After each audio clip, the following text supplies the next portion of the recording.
प्रतापपुर उच्च प्राथमिक विद्यालय वन महोत्सव पालित। प्रतापपुर सरकारी उच्च प्राथमिक विद्यालय रे उत्साह और उद्दीपनार सह वन महोत्सव पालित हो जाइछि। विद्यालय प्रधान शिक्षयित्री तथा प्रकृति बंधु संतोषिनी नंदन सभापतित्व आयोजित सभारे सोनपुर रेंजर सुभाष महापात्र मुख्य अतिथि भाव जोग देथिले।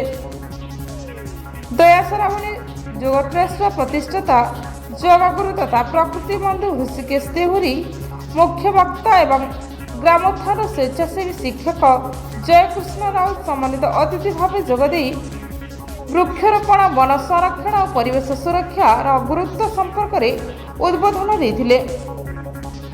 जूनियर रेडक्रॉस परामर्शदाता तथा प्रकृति बंधु शिक्षक गोपीश पंडा मंच संयोजन करथिबा बेले शिक्षक अक्षय कुमार जेना धन्यवाद अर्पण करथिले।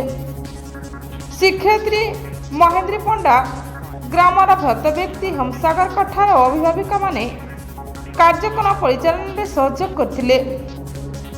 ଏହି ଅବସରରେ ବିଦେଶୀ ମହାପାତ୍ରଙ୍କୁ ଶ୍ରେଷ୍ଠ ସ୍ଥପତି ପୁରସ୍କାର ପ୍ରଦାନ କରାଯାଇଥିଲା। ମୁକ୍ତ କୁଇଜ ପ୍ରତିଯୋଗିତାର ଶ୍ରେଷ୍ଠ ପ୍ରତିଯୋଗୀ ଭାବେ ଦ୍ୱିତୀୟ ଶ୍ରେଣୀର ଛାତ୍ରୀ ଶ୍ରଦ୍ଧା କଠାରଙ୍କୁ ପୁରସ୍କୃତ କରାଯାଇଥିଲା। ସେହିପରି ବାଳବାଟିକା ପ୍ରଥମ ଓ ଦ୍ୱିତୀୟ ଶ୍ରେଣୀର ଗଳ୍ପକଥନ ପ୍ରତିଯୋଗିତାର ସମସ୍ତ ପ୍ରତିଯୋଗୀଙ୍କୁ ମଧ୍ୟ ପୁରସ୍କାର ପ୍ରଦାନ କରାଯାଇଥିଲା।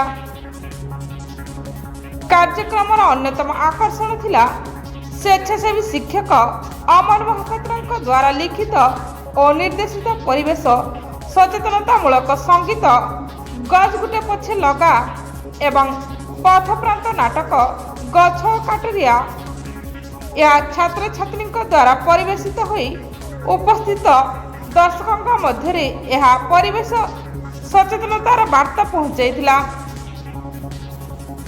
शेष में समस्त अतिथि शिक्षक शिक्षयित्री छात्र छात्री और ग्रामवासी सहभागिता विद्यालय निकटस्थ रास्तार उभय पार्श्व वृक्षरोपण कर उत्सव को सफल कर। Bureau report Tanusha TV.